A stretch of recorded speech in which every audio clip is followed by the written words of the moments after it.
बड़ा सवाल है, चांद पर कैसे बसेगी इंसानों की बस्ती? चांद पर बसे शहर का नजारा कैसा दिखेगा? क्या चांद की जमीन पर भी धरती जैसी फसल लहराएगी? क्या चांद की धरती पर खेती मुमकिन है?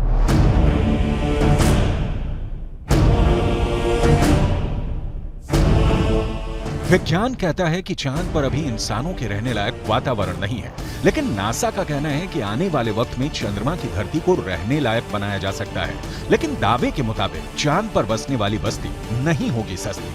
अंतरिक्ष में चंद्रमा धरती का सबसे करीबी पड़ोसी पिंड है।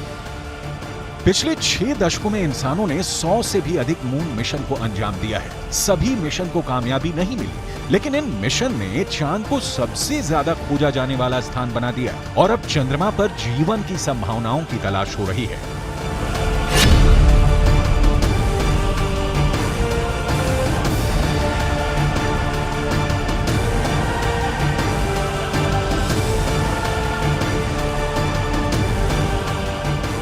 अभी तक चंद्रमा से जुड़ी कई हैरान कर देने वाली जानकारियां सामने आई हैं। दावा किया जाता है कि चंद्रमा की मिट्टी में कई तरह के खनिज हैं। चांद की सतह पर पानी होने के भी सबूत मिल चुके हैं। वैज्ञानिकों का मानना है कि चांद पर जीवन के सबूत भी मिल सकते हैं। संभावना जताई जा रही है कि भविष्य में चंद्रमा पर मानव बस्ती बसाने का सपना पूरा हो सकता है, लेकिन ये काम इतना भी आसान नहीं है। चंद्रमा पर इंसान के कदम भले ही साल 1969 में पड़ गए हों,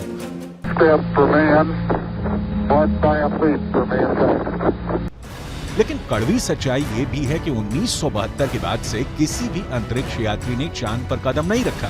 जब से इंसान ने चांद पर कदम रखा है, तभी से वहां इंसानी बस्ती बसाने की चर्चा चल रही है। 1972 से अभी तक 51 सालों में कई मून मिशन भेजे गए और उससे जो जानकारी हासिल हुई, उसके बाद से अब चांद पर मानव बस्ती का सपना जल्द आसान हो सकता है, लेकिन ये बहुत अधिक खर्चीला भी हो सकता है।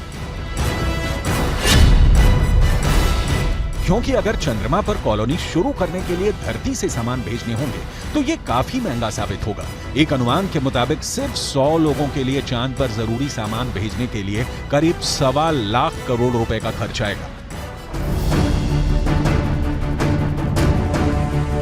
ऐसे में अगर चांद पर इंसान को रहने लायक बस्ती बसानी है तो सबसे पहले रोटी, कपड़ा और मकान जैसी बुनियादी जरूरतों को पूरा करना होगा, जिसमें सांस लेने के लिए हवा, पीने के लिए पानी, पेट भरने के लिए खाना, हवा के दबाव से लैस रहने लायक जगह और रोशनी के लिए बिजली जरूरी होगी। दावा है कि इनमें से ज्यादातर जरूरतों को चांद से ही पूरा किया जा सकता है। चंद्रयान 1 की मदद से चांद पर पानी होने की पुष्टि हो चुकी है। पानी की खोज के बाद इसरो अब चांद पर जमी बर्फ का विश्लेषण करने में जुटा है। चांद की सतह की बनावट को समझने में लगा है।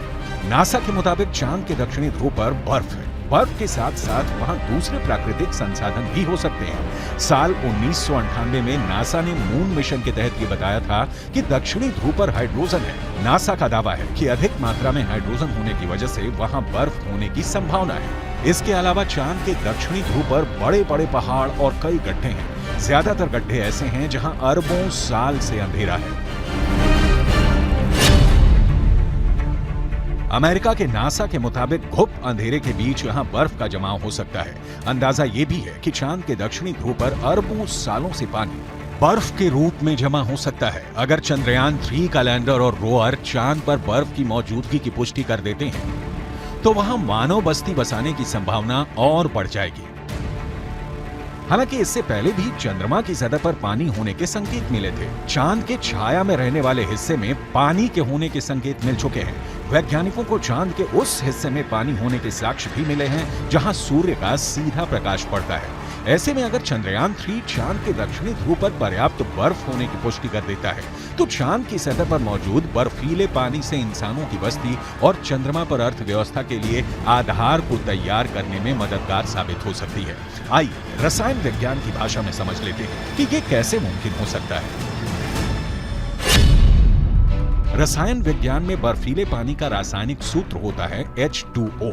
पानी एक एक अणु में हाइड्रोजन और ऑक्सीजन 2:1 के अनुपात में मौजूद होता है, यानी पानी के एक अणु को हाइड्रोजन और ऑक्सीजन में तोड़ा जा सकता है। H2O equals H2 plus O2, यानी पानी की मौजूदगी में चांद पर सांस लेने के लिए ऑक्सीजन बनाना आसान है।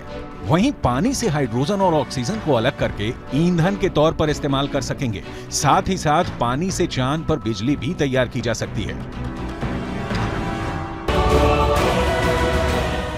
साफ है, चांद पर मौजूद पानी कई समस्याओं का समाधान हो सकता है। पानी के इस्तेमाल से सिंचाई के लिए खेती का काम भी आसान किया जा सकता है, क्योंकि चांद पर इंसानों की बस्ती को लेकर रिसर्च कर रहे वैज्ञानिकों को तब बड़ी कामयाबी मिली थी जब चांद की मिट्टी में पौधे उगाए गए। अपोलो 11 मिशन के दौरान करीब 22 किलो सामान चंद्रमा से लाया गया था।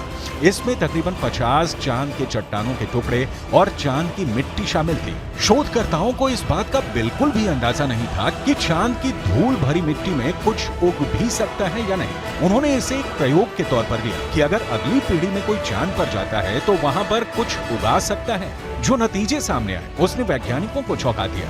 ऐसे में अगर चांद के दक्षिणी ध्रुव पर पर्याप्त मात्रा में पानी नहीं मिलता तो चांद पर बस्ती बसाने का सपना अधर में लटक सकता है। यानी चांद पर सस्ती बस्ती बसाने में चंद्रयान 3 बहुत बड़ा रोल निभाने वाला है, जिसकी शुरुआत चंद्रमा के दक्षिणी ध्रुव पर भारत के धमाकेदार दस्तक के साथ हो चुकी है।